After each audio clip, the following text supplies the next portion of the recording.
اللہ اکبر اللہ اکبر لا الہ الا اللہ اللہ اکبر وللہ الحمد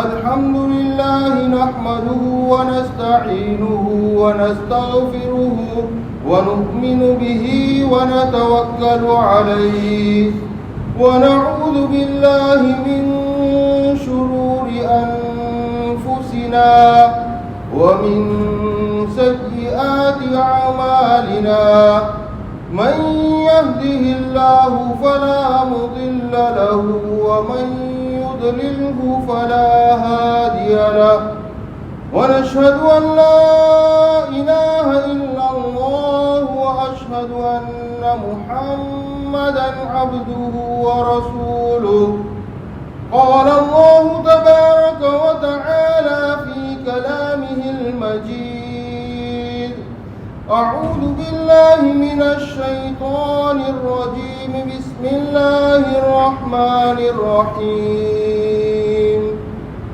إنا أعطيناك الكوثر فصل لربك وانحر إن شانئك هو الأبتر وقال تعالى إن الله وملائكته يصلون على النبي يا أيها الذين آمنوا صلوا عليه وسلموا تسليما اللهم صل على سيدنا ونبينا وشفيعنا وحبيبنا ومولانا محمد وبارك وسلم سبحان ربك رب العزة عما يصفون وسلام على المرسلين والحمد لله رب العالمین۔ میرے بھائیوں، دوستوں، بزرگوں، عزیزوں، اللہ رب العزت کا احسان ہے کہ اللہ رب العزت نے ہمیں آج عید الاضحیٰ کے موقع کے اوپر جمع فرمایا۔ سب سے پہلے تو میں سب کو مبارکبادی پیش کرتا ہوں کہ اللہ رب العزت ہمارے لیے یہ خوشی کا موقع پوری زندگی بھر کی خوشیوں کا نمونہ بنا دے۔ میرے بھائیوں، دوستوں، بزرگوں، عزیزوں، اس مبارک ایام میں ایک عبادت ہمیں ادا کرنا ہے، وہ قربانی۔ گزشتہ جمعوں میں ہم نے قربانی کے پس منظر اور اس کے مسائل کو سنا کہ قربانی کس کے اوپر واجب ہے، کب واجب ہے اور کیسے ادا کرنا ہے۔ یہ ساری تفصیلات گزشتہ جمعوں میں آ چکی ہیں۔ اس قربانی کے بارے میں حضرات صحابہ کرام نے جناب رسول اللہ صلی اللہ علیہ وسلم سے ایک سوال پوچھا کہ یا رسول اللہ صلی اللہ علیہ وسلم، یہ قربانی ہم پر کیوں واجب ہوتی؟ قربانی کیا ہے؟ اللہ کے نبی صلی اللہ علیہ وسلم نے فرمایا، یہ قربانی تمہارے دادا حضرت ابراہیم علیہ السلام کی سنت ہے۔ جب سے یہ قربانی مشروع ہوئی، جب سے شریعت بن کر آئی، جناب رسول اللہ صلی اللہ علیہ وسلم نے کسی سال بھی اس کو چھوڑا نہیں، ہر سال قربانی دیتے رہے۔ جب معراج میں اللہ کے نبی صلی اللہ علیہ وسلم معراج سے واپس تشریف لائے تو صحابہ کرام کے سامنے انبیاء علیہ السلام کا ذکر فرمایا کہ میں پہلے آسمان پر پہنچا تو وہاں حضرت عیسیٰ علیہ السلام سے ملاقات ہوئی۔ صحابہ نے پوچھا کہ حضرت عیسیٰ علیہ السلام کیسے تھے؟ اللہ کے نبی صلی اللہ علیہ وسلم نے فرمایا کہ وہ لمبے تھے اور پتلے تھے اور ان کے گنگرالو بال تھے. پھر آپ صلی اللہ علیہ وسلم نے حضرت موسیٰ علیہ السلام کا ذکر فرمایا. تو حضرت موسیٰ علیہ السلام کے بارے میں صحابہ نے عرض کیا یا رسول اللہ صلی اللہ علیہ وسلم حضرت موسیٰ علیہ السلام کیسے تھے؟ کہا کہ وہ موٹے تاجے تھے اور ان کی چہرے کے اوپر باقاعدہ رعب ظاہر ہوتا تھا. کہ ان کا رنگ کیسا تھا کہ ان کا رنگ گھاؤں رنگ کا جیسے ہمارا عام طور پر رنگ ہوتا ہے, ایسا ان کا رنگ تھا. پھر اللہ کے نبی صلی اللہ علیہ وسلم نے حضرت ابراہیم علیہ السلام کے بارے میں فرمایا کہ میری ملاقات حضرت ابراہیم علیہ السلام سے ہوئی. پھر صحابہ نے پوچھا یا رسول اللہ صلی اللہ علیہ وسلم کہ وہ حضرت ابراہیم علیہ السلام کا کیا حلیہ تھا, وہ کیسے دکھتے تھے؟ اللہ کے نبی صلی اللہ علیہ وسلم نے فرمایا کہ جس نے محمد کو دیکھا اس نے ابراہیم کو دیکھا صلی اللہ علیہ وسلم. ابراہیم علیہ السلام حضرت جناب نبی کریم صلی اللہ علیہ وسلم کے میچ ہوتے تھے, کیونکہ پشت میں ان کے دادا ہیں. اللہ کے نبی صلی اللہ علیہ وسلم کے دادا حضرت ابراہیم علیہ السلام, اسماعیل علیہ السلام بھی دادا ہے اور ابراہیم علیہ السلام بھی دادا ہے. تو اللہ کے نبی صلی اللہ علیہ وسلم نے فرمایا کہ میرے دادا کی یہ سنت ہے تو میری ذمہ داری بنتی ہے کہ میں اس سنت کو ہر سال ادا کروں, اور میری امت کو بھی چاہیے کہ اس سلسلے کو جاری رکھے, اس سنت کے مطابق اپنی زندگی کو گزارے. اور میرے دادا حضرت ابراہیم علیہ السلام نے جس طرح اپنی زندگی کو گزار کر بتلایا اور جس طرح اللہ کے حکموں کے مطابق اپنے آپ کو گزار دیا, ان قربانیوں کے اوپر میری امت بھی آ جاوے, یہ اللہ کے نبی صلی اللہ علیہ وسلم کی تمنا تھی.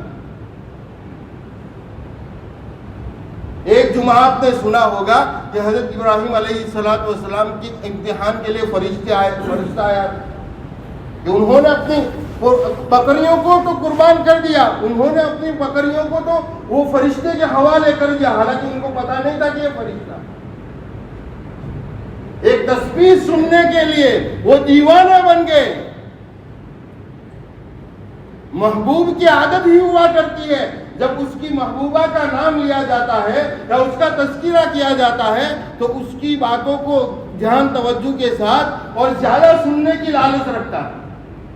ابراہیم علیہ السلام کے سامنے وہ فرشتے نے ایک تسبیح بیان کی تو انہوں نے سب کچھ قربان کر دیا, بلکہ اپنی ذات کو بھی پیش کر دیا.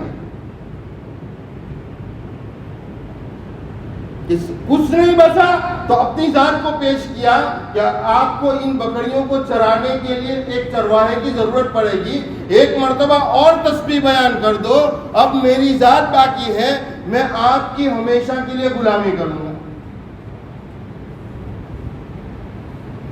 تو پوری زندگی حضرت ابراہیم علیہ السلام نے اللہ کے حکموں کے مطابق گزاری. آگ میں ڈالنے کی باری آئی تو اس کے لیے بھی تیار. اللہ نے خواب کے اندر ایک عمل بتلایا کہ آپ اپنے بیٹے کو ذبح کر رہے ہیں, خواب میں دکھلایا, اور یہ خواب مسلسل 3 دن چلا. ابراہیم علیہ السلام نے 3 دن وہ خواب دیکھا. اس میں بھی علماء لکھتے ہیں کہ اللہ نے باقاعدہ حکم کیوں نہیں جاری فرمایا بلکہ کیوں خواب کے اندر یہ دکھلایا. اس میں بھی حضرت ابراہیم علیہ السلام کا امتحان ہے, کیا میرے ابراہیم اس خواب کے ذریعہ میرے حکم پر آتے ہیں کہ نہیں, یا اس کو ایک خواب سمجھ کر چھوڑ دیتے ہیں. جب یہ تیسرا دن انہوں نے خواب دیکھا تو اسماعیل علیہ السلام سے مشورہ کرنے لگے, اور مشورہ بھی اسی لیے کیا کہ میرا بیٹا بھی میری طرح اللہ کا فرما بردار ہے کہ نہیں, یہ جانچنے کے لیے مشورہ کیا, یہ پوچھنے کے لیے نہیں کہ تاڑے کیوں سے تیار ہے کہ نہیں, اس کے لیے نہیں. تو خواب ذکر کرے اپنے بیٹے کے سامنے، یا بنی انی ارا فی المنام انی اذبحک فانظر ماذا تری، کہ میرے بیٹے میں نے خواب میں دیکھا ہے کہ میں تجھے ذبح کر رہا ہوں، بول تیری کیا رائے ہے؟ تو بیٹا بھی ایسا ہی تھا، بیٹے نے فوراً جواب دیا، یا ابت افعل ما تؤمر ستجدنی ان شاء اللہ من الصابرین۔ یا ابا جی اس میں پوچھنے کی بات نہیں ہے، آپ کر گزریے اس عمل کو جس کا آپ کو حکم دیا گیا ہے، مجھے انشاءاللہ صبر کرنے والوں میں پاؤں، میں ہائی واویلا نہیں کروں گا۔ آج کے بیٹوں کے لیے یہ سبق ہے کہ جب باپ کوئی نصیحت کرتا ہے تو آج کے بیٹے بھڑک جاتے ہیں، یا کوئی استاد نصیحت کرتا ہے باپ بن کر تو وہ استاد کے سامنے بھڑک جاتے ہیں کہ مارو با کسو نہیں کہ تو نے تو ہوں کہنا رہا۔ یہ بیٹوں کے لیے یہ نصیحت چھوڑ کے جا رہے ہیں، کہہ رہے ہیں کہ ابا جی اللہ نے آپ کو جو حکم دے دیا ہے اس کو کر گزریے، میں انشاءاللہ صبر کروں گا، جو تکلیف مجھے پہنچے گی اس کے اوپر صبر کروں گا، اور صبر کرنے والوں کے لیے اللہ نے جنت تیار کر رکھی ہے۔ چنانچہ حضرت اسماعیل علیہ السلام کو تیار کرے، حضرت حاجرہ کو یہ بات پتہ نہیں تھی، ان کی ماں کو یہ معاملہ ہے۔ حضرت ابراہیم علیہ السلام نے فجر کے وقت میں حضرت حاجرہ سے کہا کہ آج اسماعیل کو تیار کر دینا، میں اس کو تفریح کے لیے لے جاؤں۔ عورتیں زیادہ اور جلدی واویلا کرنے والی ہوتی ہے، اس لیے ان سے یہ بات چھپائی۔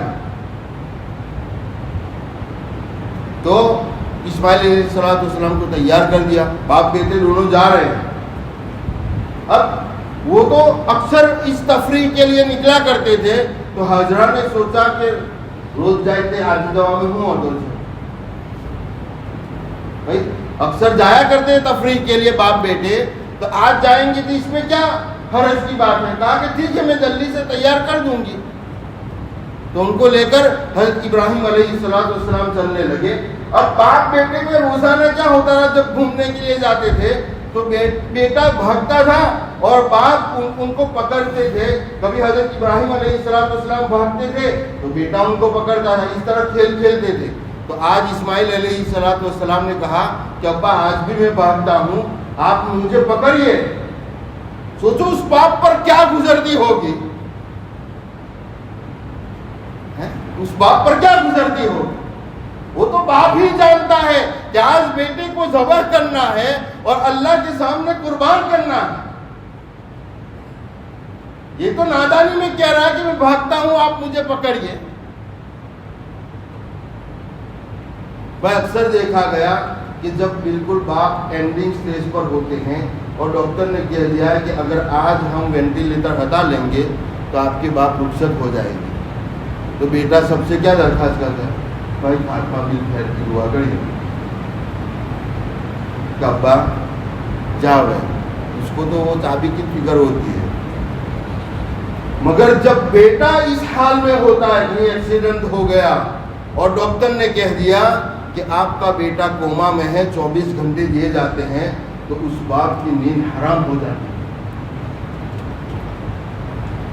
وہ ہر ایک کو فون کر کے کہتا ہے کہ میرے بیٹے کے لیے دعا کرنا کہ میری عمر اس کو لگ جاوے اور میرا بیٹا بچ جاوے۔ اسماعیل علیہ السلام کو اس بات کی فکر تھی کہ آج میرا بیٹا ذبح ہوگا، اس کو قربان کیا جاوے گا۔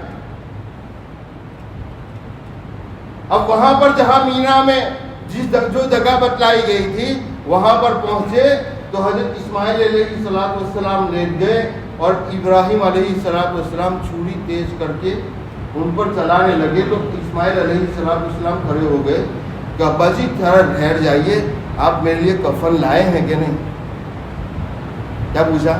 میرے لیے کفن لائے ہیں کہ نہیں کہ جب میرا انتقال ہو جائے گا تو آپ کن کپڑوں میں مجھے دفن کریں گے؟ کوئی باپ بیٹے کا کفن لے کے جاتا ہے کیا؟ ابراہیم علیہ السلام کے آنسو ٹپکنے لگے. ابراہیم علیہ السلام نے کہا کہ بیٹا میں تو کچھ بھی نہیں لایا. انہوں نے مشورہ دیا کہ میری اماں نے مجھے جب نہلایا تو 2 چادریں مجھے ایک نیچے کی تہبند باندھ لی اور ایک اوپر کپڑا اڑا دیا ہے. ایک کام کرو, یہ کپڑا آپ لے لو اور یہ کپڑا جب میرا انتقال ہو جاوے, میں ذبح ہو جاؤں تو اس کے اندر مجھے کفنا دے. کیسے جگر کی بات ہوگی دوست. پھر انہوں نے حضرت ابراہیم علیہ السلام نے وہ کفن کا وہ کپڑا لیا حضرت اسماعیل علیہ السلام کا. تو پھر اسماعیل علیہ السلام لیٹ گئے. پھر واپس کھڑے ہوئے کہ ابا جی ایک کام کرو نا, تم اپنی آنکھ کے اوپر پٹی ڈال دو, کہیں ایسا نہ ہو کہ میرا چہرہ تمہارے سامنے ہو اور تم ذبح کرنے سے رک جاؤ. تمہاری بیدری شفقت جوش میں آ جائے گی اور اللہ کے حکموں میں کمی بیشی ہو جائے گی. اس لیے میری رائے یہ ہے کہ تم اپنے آنکھوں کے اوپر پٹی ڈال دو اور مجھے الٹا لٹا دو تاکہ میرا چہرہ زمین کی طرف رہے.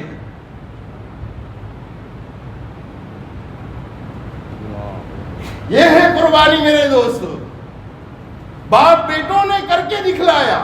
میرے اللہ کسی کی قربانی, کسی کے کا خون نہیں چاہتے, کسی کی قربانی نہیں چاہتے.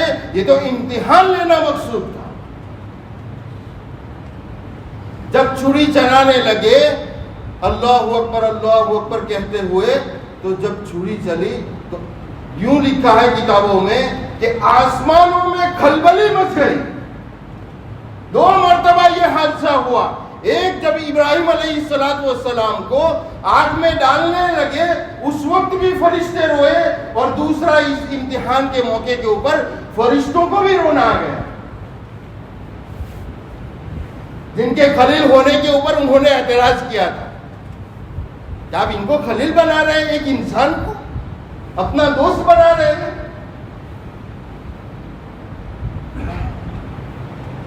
تو میرے دوستو, اگر ہم بھی اپنی قربانی کو اخلاص کے ساتھ اللہ کے سامنے پیش کریں گے تو اللہ رب العزت خود قرآن کریم میں بیان فرماتے ہیں کہ ہمارے پاس نہ تمہارا گوشت پہنچتا ہے اور نہ تمہارا خون پہنچتا ہے, ہمارے پاس تمہارے دلوں کا تقویٰ پہنچتا ہے.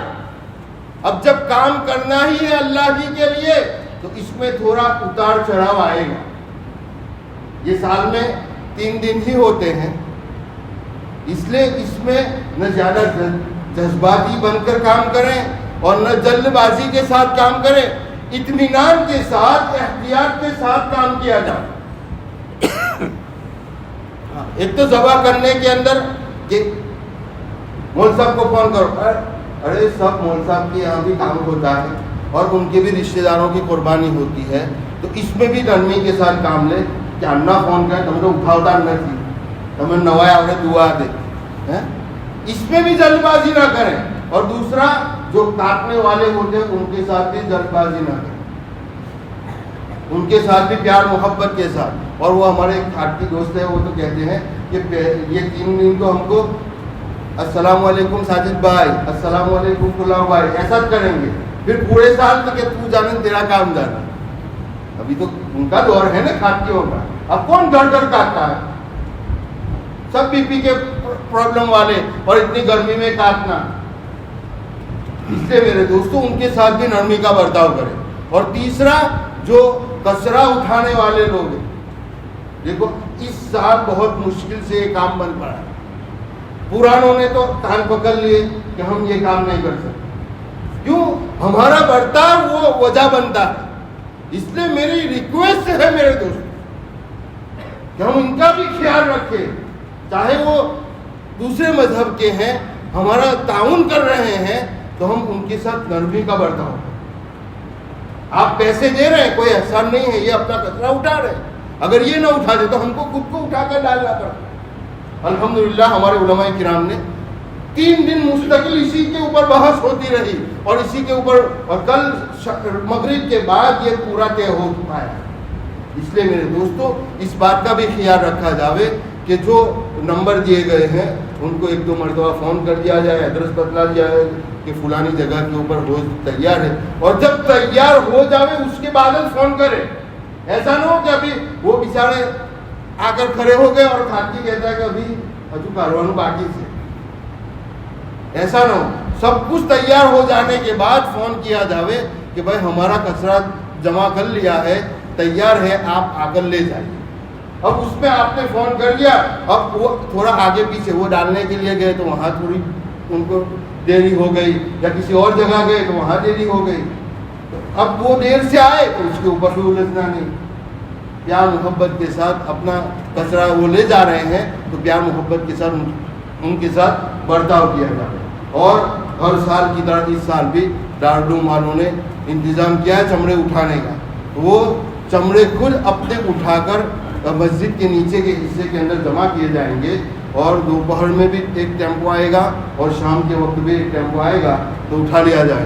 مگر آخری وقت وہ اٹھانے کا عصر کی نماز کے بعد کا ہے, اس لیے پھر عصر کی نماز کے بعد اور مغرب سے پہلے کوئی نہ آوے کہ یار آج ایک چمڑو رہ جوتے لے جائیں. وہ ایک کے لیے کہاں جائیں گے. اور دوسری ایک ریکویسٹ یہ ہے, مفتی عارف صاحب کا میرے اوپر خود میسج آیا, اس سال مفتی صاحب نہیں ہے اس لیے میں آپ کو میسج کر رہا ہوں کہ ایک ذرا ریکویسٹ کر دینا کہ ان چمڑوں کی کوئی قیمت نہیں, ان چمڑوں کی حکومت کوئی قیمت نہیں دے رہی.